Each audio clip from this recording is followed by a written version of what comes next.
ഞാൻ ആര്, who am I, ഞാൻ ആരേ എന്നുള്ള ചിന്ത ഏതൊരു വ്യക്തിയുടെയും ജീവിതത്തിൽ എപ്പോഴും ഉള്ളൊരു ക്വസ്റ്റ്യനാണ്. ഞാൻ ആരെയാണെന്ന് ഞാൻ അറിയണമെങ്കിൽ ദൈവം ആരെയെന്ന് നമ്മൾ ആദ്യമായിട്ട് അറിയണം. ജീവിതയാത്രയിൽ മുഴുവനും മനുഷ്യനെ അലട്ടിക്കൊണ്ടിരിക്കുന്ന ഒരു ചോദ്യമാണ് ഞാൻ ആരെ എന്നത്. ഓരോ വ്യക്തിക്കും ദൈവം അവനവൻ്റേതായിട്ടുള്ള കഴിവുകൾ ഇട്ടു തന്ന സൃഷ്ടിച്ചിരിക്കുന്നത്. പക്ഷേ ഈ കഴിവുകളെല്ലാം ദൈവത്തോട് യോജിക്കുന്നു എങ്കിൽ അതൊരു വലിയ അനുഗ്രഹമായി മാറും. അതല്ല തന്നെത്താനെ നമ്മൾ ചെയ്യുക, ജീവൻ്റെ വൃക്ഷത്തിൻ്റെ ഫലം കഴിക്കുന്നതിന് പകരം നന്മ തിന്മയുടെ ഫലം കഴിച്ചിട്ട് എൻ്റെ സ്വന്തം കഴിവിൽ ദൈവം തന്ന കഴിവുകളെ നമ്മൾ ഉപയോഗിക്കുമ്പം മഹത്വം ദൈവത്തിന് കിട്ടുന്നില്ല. അപ്പം ദൈവത്തിന് മഹത്വം കൊടുക്കുന്നില്ല എങ്കിൽ ക്രമേണ നമ്മളിൽ ജഡം അല്ലെങ്കിൽ സെൽഫിഷ്നെസ് പൊങ്ങി വന്ന് ദൈവത്തിന് വിപരീതമായിട്ട് നമ്മളെ തന്നെ ഉയർത്തി കാണിക്കാൻ തുടങ്ങും. അതാണ് ലൂസിഫർ ചെയ്തത്.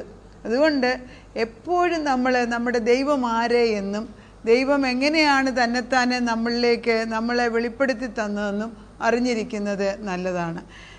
ദൈവത്തെക്കുറിച്ച് നമ്മൾ വേദപുസ്തകത്തിൻ്റെ ആദ്യ പുസ്തകം തൊട്ട്, അതായത് ഉൽപ്പത്തി തൊട്ട് വെളിപ്പാട് വരെയുള്ള പുസ്തകത്തിൽ ദൈവം ആരെയെന്നും ദൈവപുത്രൻ ആരെയെന്നും പരിശുദ്ധാത്മാവ് ആരെയെന്നും നമ്മൾക്ക് പഠിപ്പിച്ചു തന്നിട്ടുണ്ട്. എന്നാൽ ക്രിസ്തു, ദൈവപുത്രനായ യേശു ക്രിസ്തു ഭൂമിയിൽ കടന്നു വന്ന് നമ്മുടെ പാപങ്ങളെ ഏറ്റെടുത്ത് നമ്മളെ വീണ്ടും പിതാവാം ദൈവത്തിലേക്ക് തിരിച്ചു കൊണ്ടുവരുന്നത് നമ്മുടെ ജീവിതത്തിൻ്റെ ഏറ്റവും വലിയ പ്രധാനപ്പെട്ട ഒരു കണ്ണിയാണ്. ആ ഒരു തിരിച്ചു വരവിന് വേണ്ടിയാണ് നമ്മൾ വചനങ്ങൾ പറയുന്നതും വചനം വായിക്കുന്നതും. യേശുക്രിസ്തുവിനെ നേരിട്ട് കണ്ടിട്ടുള്ള ഒരു ശിഷ്യനാണ്, 12 ശിഷ്യന്മാരിൽ ഏറ്റവും കൂടുതൽ അടുത്തറിഞ്ഞ ഒരു ശിഷ്യനാണ് യോഹന്നാൻ.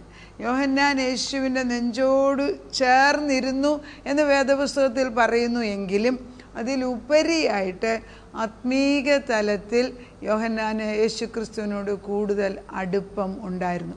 ആ യോഹന്നാൻ എഴുതിയ ഒന്ന് ലേഖനത്തിനകത്ത് ദ ഫസ്റ്റ് എപ്പിസിൽ, യോഹന്നാൻ എഴുതിയ 1-ാം ലേഖനത്തിൻ്റെ 1-ാം വാക്യം ഇങ്ങനെയാണ് വായിക്കുന്നത്: ആദി മുതലുള്ളതും ഞങ്ങൾ കേട്ടതും സ്വന്തം കണ്ണുകൊണ്ട് കണ്ടതും ഞങ്ങൾ നോക്കിയതും ഞങ്ങളുടെ കൈ തൊട്ടതുമായ ജീവൻ്റെ വചനം സംബന്ധിച്ച് ജീവൻ പ്രത്യക്ഷമായി ഞങ്ങൾ കണ്ടു സാക്ഷീകരിക്കുകയും പിതാവിനോടുകൂടെ ഇരുന്ന് ഞങ്ങൾക്ക് പ്രത്യക്ഷനായ നിത്യജീവനെ നിങ്ങളോട് അറിയിക്കുകയും ചെയ്യുന്നു.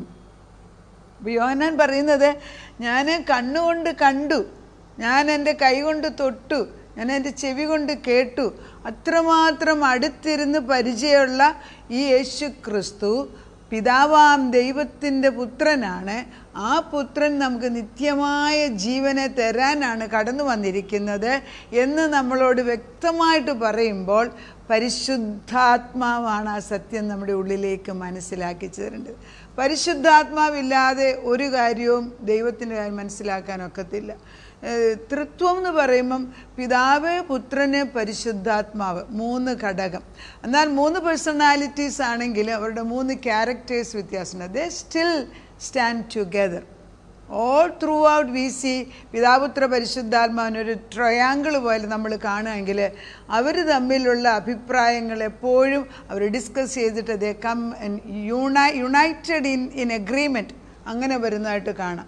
അതുതന്നെയാണ് മനുഷ്യൻ്റെ സ്വഭാവത്തിൽ നോക്കിയാൽ 3 ഘടകം മനുഷ്യനുണ്ട്: ദേഹം, ദേഹി, ആത്മാവ്.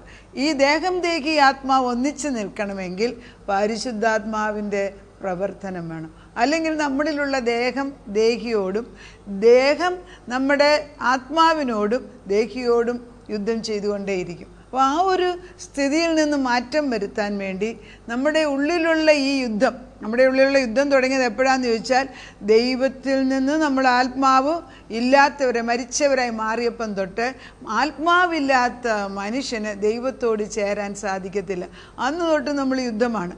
ഈ യുദ്ധത്തിന് ആത്മാവിൻ്റെ ജീവനില്ലാത്തതാണ് എങ്കിലും മനുഷ്യരത് പല പേര് പറഞ്ഞ് മറ്റുള്ളവരുടെ കുറ്റം കൊണ്ടാണ്, അവർ കൂടോത്രം ചെയ്തിട്ടാണ്, അല്ലെ എനിക്ക് ബുദ്ധിക്കുറവുകൊണ്ടാണ്, ഇങ്ങനെ പലതും പറഞ്ഞിട്ട് അവനവനെ തന്നെ താഴ്ത്തി പറഞ്ഞ് നമ്മളെ ഇല്ലാതാക്കും. എന്നാൽ വേദപുസ്തകം അങ്ങനെയല്ല പറയുന്നത്. ദൈവം നമ്മളെ സൃഷ്ടിച്ചപ്പോൾ തൻ്റെ ഛായയിലും തൻ്റെ സ്വരൂപത്തിലും സൃഷ്ടിച്ചു എന്ന് ഉൽപ്പത്തി 1:26-27 പറയുന്നുണ്ട്. അപ്പോൾ നമുക്ക് 3 ഘടകമുള്ളതിൽ ഏറ്റവും പ്രധാനമായിട്ടുള്ളത് ആത്മാവാണ്. ആത്മാവ്, ദേഹം, ദേഹി.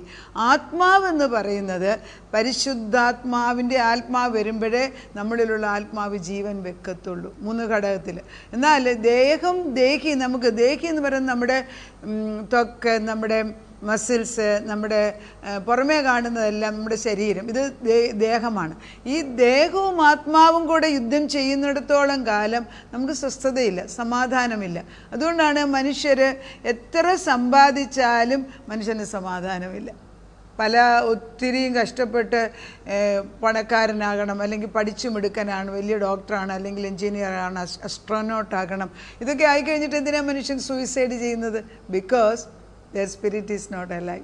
ആത്മാവ് ഉണർന്നു. അതുകൊണ്ടാണ് ഈ 1 ലേഖനത്തിൽ പറയുന്നത്, നിത്യമായ ജീവനെ നിങ്ങൾ അറിഞ്ഞിരിക്കണം. നിത്യജീവൻ്റെ ഉറവിടമാകുന്ന ക്രിസ്തു എന്നിൽ വസിക്കുന്നതിനാൽ എനിക്ക് മരണമില്ല, ഞാൻ ജീവിക്കുന്ന വ്യക്തിയാണെന്ന് മനസ്സിലാകുമ്പോൾ ഞാനെന്ന് മനസ്സിലാകത്തുള്ളൂ. അതുവരെ നമ്മൾ ഞാൻ ആരെന്ന് മനസ്സിലാകുന്നില്ല. ആ ഒരു മർമ്മം നമ്മുടെ ഹൃദയത്തിൽ എഴുതി വെക്കണം. വളരെ പ്രധാനപ്പെട്ട ഒരു പോയിൻ്റാണ്. ആ വാക്യം ഒന്നും കൂടെ വായിക്കുകയാണ്. അതുകൊണ്ട് ആദ്യം മുതലുള്ളത്, because Jesus was from eternity, he was there. അതായത് ഭൂമിയും ഭൂതലം ഉണ്ടാക്കുമ്പോൾ ഉൽപ്പത്തി 1 അധ്യായത്തിൻ്റെ 1 വാക്യം പറയുന്നത്, ആദിയിൽ ദൈവം ആകാശവും ഭൂമിയും സൃഷ്ടിച്ചു. അപ്പോൾ ഈ ആദിയിൽ സൃഷ്ടിച്ചപ്പോൾ പിതാപുത്ര പരിശുദ്ധാത്മാവ് 3 പേർ ഒന്നിച്ച് നിന്നാണ് അത് സൃഷ്ടിച്ചത്. ആ ഒരു തൃത്വം എന്നിൽ വരുന്നില്ല എങ്കിൽ ഐ മിസ്ഡ് ഔട്ട്, ഞാൻ എന്തൊക്കെയോ മിസ് ചെയ്തു. അതുകൊണ്ടാണ് ആദ്യത്തെ ഉള്ളതെന്ന് യോഹന്നാൻ എഴുതുന്നത്. യോഹന്നാൻ ഈ ലേഖനം എഴുതുമ്പോൾ ഏകദേശം 90 വയസ്സ് കൂടുതൽ പ്രായമുണ്ടെന്ന് ഓർക്കണം. നമ്മൾ യോഹന്നാനെ എപ്പോഴും യേശുവിൻ്റെ കൂടെ നടന്ന ഏറ്റവും പ്രായം കുറഞ്ഞ ശിഷ്യനായിട്ടാണ് കാണുന്നത്. പക്ഷേ ഈ ലേഖനം എഴുതുമ്പോൾ യോഹന്നാൻ നല്ല പ്രായമുണ്ട്. ആ യോഹന്നാൻ എഴുതിയിരിക്കുന്ന ആദ്യം മുതലുണ്ടായിരുന്നു, ഞാൻ കേട്ടതാണ്, എൻ്റെ കണ്ണുകൊണ്ട് കണ്ടതാണ്, ഞാൻ നോക്കിയിട്ടുള്ളതാണ്, എൻ്റെ കൈ തൊട്ടതാണ്. ആ ജീവൻ്റെ വചനം, യേശുവിൻ്റെ പേര് ജീവവചനമെന്ന് തന്നെയാണ്. വെളിപ്പാടിൻ്റെ 12 പറയുന്നത്, അവൻ്റെ തൊടയിൽ അവനൊരു പേരെഴുതി വെച്ചിട്ടുണ്ട്, അത് ജീവവചനം എന്നാണ്. 19 അധ്യായത്തിൻ്റെ 12 വാക്യം, അവൻ്റെ കണ്ണ് അഗ്നിജ്വാല, തലയിൽ അനേകം രാജമുടികൾ, എഴുതിയിട്ടുള്ള ഒരു നാമവും അവനുണ്ട്, അത് അവനല്ലാതെ ആർക്കും അറിഞ്ഞുകൂടാ. അവൻ രക്തം തളിച്ച ഉടുപ്പ് ധരിച്ചിരിക്കുന്നു, അവന് ദൈവവചനം എന്ന് പേർ പറയുന്നു. ഉണ്ടോ? ദൈവവചനമെന്നാണ് യേശുവിൻ്റെ പേര്. അപ്പോൾ ദൈവവചനമെന്ന് വെളിപ്പാടിൽ എഴുതിയിരിക്കുന്നെങ്കിൽ ദൈവം വചനമാകുന്നു, വചനം ദൈവമാകുന്നു. ദൈവം വചനമാകുന്നു, വചനം ദൈവമാകുന്നു. അപ്പോൾ എത്രമാത്രം വചനത്തിൽ നമ്മൾ ഉറച്ച്, അതായത് നമ്മൾ മെഡിറ്റേറ്റ് ചെയ്യുന്ന പറയും, പഠിച്ചത് നമ്മുടെ ഹൃദയത്തിലാക്കുന്നുവോ അത്രമാത്രമേ നമ്മുടെ ഉള്ളിൽ ദൈവത്തിൻ്റെ ആത്മാവ് പ്രവർത്തിക്കത്തുള്ളൂ. അതിന് ഷോർട്ട് കട്ട് ഇല്ല. അതുകൊണ്ടാണ് പലപ്പോഴും ഞങ്ങളുടെയൊക്കെ എടുക്കുന്ന ക്ലാസ്സുകളിൽ വചനം മെമ്മറൈസ് ചെയ്യുക അല്ലെങ്കിൽ കാണാതെ പഠിക്കുന്നത് നിർബന്ധമായിട്ട് ഞങ്ങൾ ചെയ്യിപ്പിക്കും. പക്ഷെ ഞാൻ വചനം എടുത്തു വെച്ച് വായിക്കത്തേ ഉള്ളൂ. കാരണം വചനത്തിൻ്റെ ഒരു വള്ളിക്കോ പുള്ളിക്കോ വ്യത്യാസം വരാൻ ദൈവം ആഗ്രഹിക്കുന്നില്ല. അതുകൊണ്ട് എത്ര മെമ്മറൈസ് ചെയ്താലും നമ്മൾ കോടതിയിൽ ആർഗ്യൂ ചെയ്യുമ്പോൾ അവിടെ കൊണ്ടുപോയി നമ്മുടെ ബുക്കുകൾ എടുത്ത് വായിച്ച്, കേസിൻ്റെ അല്ലെങ്കിൽ പ്രീസിഡൻസിന് വേണ്ടി ബുക്ക് എടുത്ത് വായിച്ച് കേൾപ്പിക്കുകയാണ് ചെയ്യുന്നത്. അത് തന്നെയാണ് ഞാൻ ചെയ്യുന്നത്. അപ്പം ദൈവാത്മാവ് പറയുന്നത്, ആദിയിൽ ഉണ്ടായിരുന്ന ദൈവം പിതാവാം ദൈവത്തിൻ്റെ കൂടെ പുത്രനാം ദൈവവും പരിശുദ്ധാത്മാവും കൂടെ ചേർന്ന് നിന്ന് ഭൂമി ഉണ്ടാക്കിയപ്പോൾ അന്ന് തന്നെ നമ്മളെക്കുറിച്ച് സൃഷ്ടിക്കണമെന്ന് ദൈവം ആഗ്രഹിച്ചു. സോ ഈ ആദിയിലുണ്ടായ ദൈവത്തിൻ്റെ മനസ്സിൽ, മനോമുഖരത്തിൽ ഞാൻ ഉണ്ടായിരുന്നു. കാലാകാലങ്ങളിൽ നമ്മൾ ജീവിച്ചു വരുന്നതേ ഉള്ളൂ. പക്ഷെ ഈ ഒരു കാലയളവിൽ ഞാൻ ആരെന്ന് ദൈവത്തിനെ അറിയുന്നില്ല, ആരെന്ന് ദൈവത്തിൽ കൂടെ അറിയുന്നില്ല എങ്കിൽ ഐ വേസ്റ്റഡ് മൈ ടൈം. അതുകൊണ്ടാണ് ഞാൻ ആരേ എന്ന് നമ്മൾ അറിയണം. എൻ്റെ ഹൃദയം ദൈവത്തിൻ്റെ ആണെന്ന് പറയണം. എനിക്ക് നിത്യജീവനുള്ള വ്യക്തിയാണെന്ന് അറിയണം. ഇതൊക്കെ ദൈവം നമുക്ക് വളരെ വ്യക്തമായിട്ട് വചനത്തിൽ കൂടെ എഴുതിയിട്ടുണ്ട്. അതിൻ്റെ ഡീറ്റെയിൽഡ് ആയിട്ടുള്ള ഭാഗങ്ങൾ, ഓരോ വാക്യങ്ങൾ നമ്മൾ ഉൽപ്പത്തി തൊട്ട് വായിച്ചു തുടങ്ങുമ്പോൾ എവിടെ നോക്കിയാലും ദൈവം തൻ്റെ സ്വന്തം മക്കളായിട്ട് നമ്മളെ തിരിച്ചെടുക്കുക. അതായത് ഏദൻ തോട്ടത്തിൽ നമ്മൾ പാപം ചെയ്ത് ദൈവത്തിൽ നിന്ന് ആത്മാവില്ലാത്തവരായി മാറിക്കഴിഞ്ഞപ്പോൾ, വചനം അറിയാവുന്നവരോടാണ് പറയുന്നത്, അല്ലെ അതിനും എക്സ്പ്ലനേഷൻ ആവശ്യമുണ്ട്. പാപം ചെയ്തതോടുകൂടി ദൈവത്തെ അനുസരിക്കാതെ വന്നപ്പോൾ ദൈവത്തിൻ്റെ ആത്മാവ് നമ്മളിലുള്ളത് മരിച്ചുപോയി. 3 ഘടകം: ദേഹം, ദേഹി, ആത്മാവ്. ആത്മാവ് എന്ന ദൈവത്തിൻ്റെ ആത്മാവ് മരിച്ചതോടുകൂടി നമ്മൾ ആത്മാവില്ലാത്ത മനുഷ്യരായി മാറുകയാണ്. അതുകൊണ്ട് വളരെ സങ്കടകരമായൊരവസ്ഥയാണ്. അതിൽ നിന്ന് ഈ ഒരു വചനം കൊണ്ടൊരു തിരിച്ചു വരവിന് വേണ്ടി എനിക്കൊരു നിത്യജീവനുണ്ട് എന്നും എൻ്റെ ആത്മാവ് ഈ വചനം കേൾക്കുമ്പോൾ ജീവിക്കുന്നു എന്നും പറയുവാൻ പരിശുദ്ധാത്മാവ് നിങ്ങളുടെ ഓരോരുത്തരുടെയും ഹൃദയത്തിൽ വന്ന് തൊടട്ടെ. ഈ പരിശുദ്ധാത്മാവ് വന്ന് പ്രവർത്തിക്കുമ്പോൾ അത് നമുക്ക് ആർക്കും തടസ്സപ്പെടുത്താനൊക്കത്തില്ല. റോമർക്ക് എഴുതിയ ലേഖനം 10 പറയുന്നുണ്ട്, വചനം പറയാതെ എങ്ങനെ മനുഷ്യർ കേൾക്കും? വിശ്വാസം കേൾവി കൊണ്ടാണ് ഉണ്ടാകുന്നത്. എന്ത് കേൾവി? വിശ്വാസം ദൈവവചനത്തെക്കുറിച്ച് കേൾക്കുമ്പോഴാണ്. ദൈവവചനം ക്രിസ്തുവിനെ കുറിച്ചാണ് പറയുന്നത്. ദൈവവചനമെന്ന് പറയുന്നത് ക്രിസ്തുവിൻ്റെ പേരാണ്. അങ്ങനെ വരുമ്പം ഞാൻ ക്രിസ്തുവിലാണ് ജീവിക്കുന്നത് എങ്കിൽ എനിക്കൊരു പ്രത്യേകതയുണ്ട്. അപ്പോൾ എനിക്കൊരു നിത്യമായ ജീവനാണ്. ആ ഒറ്റ സെൻറ്റൻസ് നമ്മുടെ ഹൃദയത്തിൽ നിന്ന് ഉറപ്പിച്ചാൽ ഈ വചനം കൊണ്ട് പ്രയോജനം വരും. ജീവൻ പ്രത്യക്ഷനായത് ക്രിസ്തുവിൽ, ഞങ്ങൾ കണ്ട് സാക്ഷീകരിക്കുന്നത് ക്രിസ്തുവിനെ കുറിച്ചാണ്. പിതാവിനോട് കൂടെ ഇരുന്ന് ഞങ്ങൾക്ക് പ്രത്യക്ഷമായ നിത്യജീവനെ നിങ്ങളോട് അറിയിക്കുന്നു. എന്തിനറിയിക്കുന്നത്? മരണമല്ല, നിത്യജീവൻ. അപ്പം ജഡത്തിനൊരു മരണമുണ്ട്, പക്ഷെ എൻ്റെ ആത്മാവിന് മരണമില്ല. അതും നമ്മൾ വളരെ ക്ലിയറായിട്ട് മനസ്സിലാക്കണം. ഞങ്ങൾ കണ്ടും കേട്ടതുമുള്ളത് നിങ്ങൾക്ക് ഞങ്ങളോട് കൂട്ടായ്മ ഉണ്ടാകേണ്ടതിനെ നിങ്ങളോട് അറിയിക്കുന്നു. അപ്പം നമ്മൾ ഈ വചനം കേൾക്കുമ്പോൾ ഐക്യതയുടെ ആത്മാവ് വരുമ്പോൾ അവിടെ ഒരു കൂട്ടായ്മ വരികയാണ്. അങ്ങനെയുള്ളവരാണ് ഒന്നിച്ചു കൂടുന്നത്. അങ്ങനെയാണ് ചർച്ചുകൾ ഓപ്പറേറ്റ് ചെയ്യുന്നത്, സഭകൾ ഓപ്പറേറ്റ് ചെയ്യുന്നത്, എല്ലാം ക്രിസ്തുവിൽ ഓപ്പറേറ്റ് ചെയ്യുന്നത്. ഒരു കണ്ണിയായിട്ട് യേശു ക്രിസ്തു വന്ന് നിൽക്കണം. അപ്പോൾ നിത്യജീവൻ്റെ ഉറവിടമായ യേശു ക്രിസ്തു നമ്മുടെ ഉള്ളിൽ വരുമ്പോൾ ഈ യോഹന്നാൻ എഴുതിയിരിക്കുന്ന ഈ യേശുവിനെ നമ്മുടെ മനസ്സുകൊണ്ട് നമ്മളിന്ന് കാണുകയാണ് ചെയ്യുന്നത്. അടുത്ത ദിവസം എൻ്റെ ബാക്കിയെടുക്കാം. നമുക്ക് പ്രാർത്ഥിക്കാം.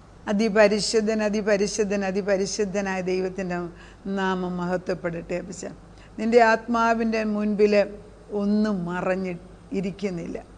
നിത്യമായ ജീവനെ തരാൻ, അതായത് പാപം ചെയ്ത് ഞങ്ങൾ ദൈവ ആത്മാവിനെ ഇല്ലാതായതോടുകൂടി ഭൂമിയിൽ കുറേ നാൾ ജീവിക്കുന്നു. പലതും നമ്മൾ ചെയ്തു കൂട്ടുന്നു എങ്കിലും നിത്യമായ ജീവൻ ഇല്ല എങ്കിൽ നേരെ മരിച്ചു കഴിയുമ്പോൾ പാതാളത്തിലേക്ക് പോകേണ്ടി വരും. ആ നിത്യനരകത്തിൽ നിന്നും രക്ഷിക്കുവാൻ വേണ്ടി പിതാവാം ദൈവം പുത്രനെ ഞങ്ങൾക്ക് തന്നിരിക്കുന്നത് വാങ്ങിച്ചെടുത്ത് ഫ്രീലി ഗിവൺ എന്നാണ് പറയുന്നത്. ദാനമായിട്ട് തന്നിരിക്കുന്ന പുത്രത്വത്തിനെ നമ്മളിലേക്ക് ഉൾക്കൊണ്ട് പരിശുദ്ധാത്മാവിൻ്റെ നിറവിൽ നിന്ന് നിത്യജീവനെ പ്രാപിപ്പാൻ ഞങ്ങൾക്കിന്ന് വഴി തുറക്കുന്നതിന് നന്ദിയോടെ സ്തോത്രം. വചനം വന്ന് ഞങ്ങളുടെ ഹൃദയങ്ങളിൽ തൊടുമ്പോൾ പരിശുദ്ധാത്മാ പ്രവർത്തിച്ചിട്ട് ദൈവത്തിൻ്റെ ആത്മാവിനെ ഉൾക്കൊള്ളാനുള്ള ആത്മാവിനെ ഇട്ടുതരണമേ. ആഗ്രഹം, ഇച്ഛ കൊടുക്കുന്നതും ഇച്ഛ നിവർത്തിക്കുന്നതും തിരുഹിതമുണ്ടായിട്ട് ദൈവമല്ലോ ചെയ്യുന്നത്. അതുകൊണ്ട് ഇച്ഛയിട്ട് തരുന്ന ദൈവത്തിൻ്റെ ആത്മാവ് ഇപ്പോൾ പ്രവർത്തിക്കട്ടെ.